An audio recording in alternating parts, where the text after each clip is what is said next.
שיר המעלות ממעמקים קראתיך אדוני, אדוני שמעה וקולי תהיינה אוזניך. Bichot Moray Rabotai, avec la permission d'Hachem, je voudrais vous raconter une petite histoire. C'est une histoire spectaculaire. Vous savez que il dit le Noam Elimelech que on fait Teshuvah, on se renforce dans la Torah lorsqu'on entend les miracles que le bon Dieu a fait. Yitro, il était un goy. Lorsqu'il a entendu, qu'est-ce qui l'a poussé à venir et se convertir au judaïsme? Parce qu'il a entendu les miracles que Hachem a fait en Égypte. Il a entendu. Beaucoup déjà ils ont entendu. Mais c'est pas tout le monde qui est venu pour se convertir. Pourquoi? Parce que malheureusement, Amalek il a tout gâché. Le fait qu'Amalek il est venu faire la guerre aux Juifs à leur sortie de l'Égypte et après la traversée de la mer, ça a tout cassé, ça a tout détruit. Les Juifs ont commencé à dire, avec tout ce qu'on a entendu et que Amalek a entendu, malgré tout il est venu faire la guerre. Donc ça refroidit l'aïmouna du cœur. C'est comme par exemple, vous voyez un roi qui passe. Et tout le monde qui attend le roi qui passe, tout le monde, toute la semaine, il prépare. Et voilà, le roi, il arrive, il y a un monsieur qui passe, il jette une tomate sur le roi, il le salit. Ça dégrade. Ça dégrade. Ça dégrade. Je vous dis quelque chose personnel. Il y avait une fois des gens qui me respectaient beaucoup. Ils ont entendu parler du mal sur moi. Et à partir de tout le respect qu'ils avaient pour moi est tombé. Ils me respectaient plus. Et même qu'après ils ont entendu que c'était pas vrai ce qu'ils ont entendu sur moi, que ce monsieur est un menteur, malgré tout, ça a fait, ils ont dit, pardon, mais leur attachement vers moi, et ils se sont refroidis, c'est fini. Il a fallu qu'une fois, ils avaient un problème, et ils n'avaient pas le choix que de venir chez moi, alors ils sont venus me demander pardon, mais le mal a été fait. Bon, ça c'est ce que je vous dis. Mais maintenant, le Noam Elimelech, c'est pas ça ce que le Noam Elimelech, ce que je vous dis, ça c'est avec une introduction. Le Noam Elimelech, il dit que Yitro, pourquoi Yitro est venu se convertir? Parce qu'il a entendu des miracles que Hachem il a fait aux Juifs, et ils sont venus, il est venu. Alors maintenant, il faut savoir une chose. Pourquoi il est venu?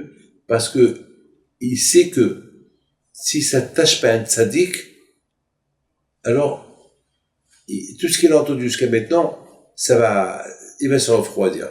Comme tout le monde s'est refroidi, il va se refroidir. C'est-à-dire, pour se renforcer dans la Torah, il faut toujours s'attacher à un tzaddik. Et le tzaddik, c'était Moshe Rabbeinu. Très bien, il a entendu des miracles, super, mais maintenant, il faut qu'il s'attache au tzaddik qui est Moshe Rabbeinu. Très bien. Alors maintenant, je vous raconte une histoire personnelle. Il y a 2 semaines, j'étais à New York. Ils ont annoncé qu'il allait neiger le samedi soir. Moi, le samedi soir, je devais prendre l'avion pour aller à Los Angeles. Donc, j'avais de la peine et je sais que s'il neige, il allait y avoir une tempête. Déjà, il y a une tempête au Canada. Donc, pour moi, c'est ravé. Et pourquoi je devais partir le samedi soir? Parce qu'il y avait une Achnasat Sefer Torah dimanche matin et je devais rencontrer des gens très importants. Et pour la yeshiva, c'était très important. Alors j'avais de la peine. Vraiment, j'avais de la peine. Bon, samedi soir, il arrive. C'était 6h30. C'était 6h30. Et puis, on reçoit un message dans les téléphones que le vol que je devais prendre à 9h30 du soir a été annulé. Alors, on a commencé à chercher les vols du dimanche. Tous les vols du dimanche pour le New York, Los Angeles, c'était pratiquement plein ou pratiquement tard. Donc, ça veut dire que je rate Achnasat Sefer Torah. Et je rate les gens que je devais rencontrer pour le bénéfice de la yeshiva et sachant que ça fait 2 mois depuis la maladie de ma mère. Malheureusement, je pouvais rien faire. Et voilà, soudainement, il y a quelqu'un qui dit, mais il y a un vol de Alaska Airlines, il est maintenu à 8h05. Mais l'heure était 8h30 et 6h30. Le temps d'arriver à l'aéroport, c'était impossible. C'est au moins 1 heure de route. Ils ont demandé au GPS 1 heure de route, c'est impossible. Le temps que j'apporte mon passeport et je prépare ma petite valise, on va quitter la yeshiva à 7h moins quart, c'est impossible. On va arriver à 8h, on va arriver à 8h moins quart, le temps de passer et la police et tout ce qu'il faut passer, la sécurité, tout ça, c'est pratiquement impossible. Bon, on savait pas quoi faire. Je vais pas. Alors, ils ont dit, écoutez, on réserve 2 places. Il y a que 2 places, 2 seules places qui restent dans la compagnie Alaska Airlines. Il n'y a rien à faire.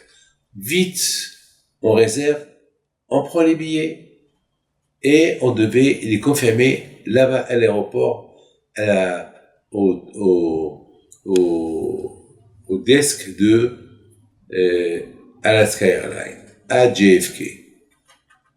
Je leur dis au revoir et à bientôt. Au revoir si j'arrive, s'il y a un miracle. À bientôt, on va retourner plus tard. Et la neige, elle ne tombe pas. Alors, ils ont dit qu'à partir de 5 heures, il allait neiger, il neige pas. Bon, j'ai dit, grâce à Dieu, la prière de la neige a été acceptée, mais maintenant, il y a un problème. Il n'y a pas d'avion. L'avion, c'est comment je vais arriver à l'aéroport. Ils ont annulé l'avion, et voilà, on roule. Je demande quelle heure il est. On me dit, Rabbi David, il est 7h moins 5. C'est-à-dire, c'est pas possible. L'avion, combien de temps il reste? 1 heure. C'est pas possible. L'avion, il est à 8h05, comment je vais faire? Et on conduit. Quelle heure il est? 7h05.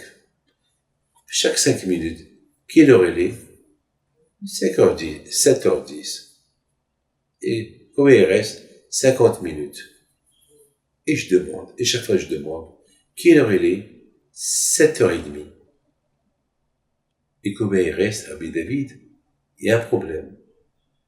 Combien il reste? Eh bien, on est arrivé.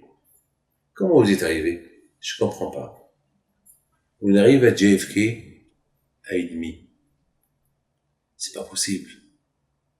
On nous a dit déjà qu'il restait 50 minutes. Après, on nous a dit qu'il reste 40 minutes. Où ils sont partis où ils sont partis comment ça s'appelle, les 20 minutes? Ou les 25 minutes?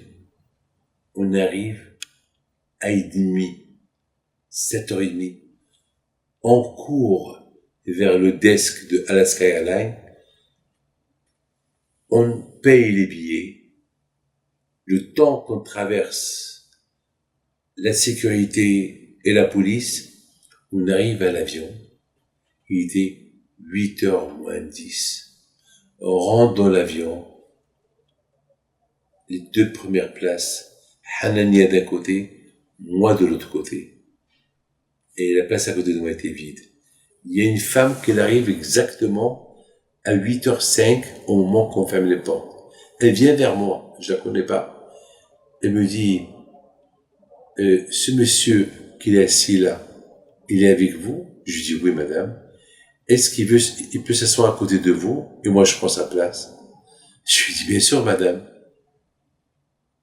Ça veut dire que même le siège, je l'ai trouvé. Hania s'est assis à côté de moi. J'ai rien compris. Ah, mais mes amis,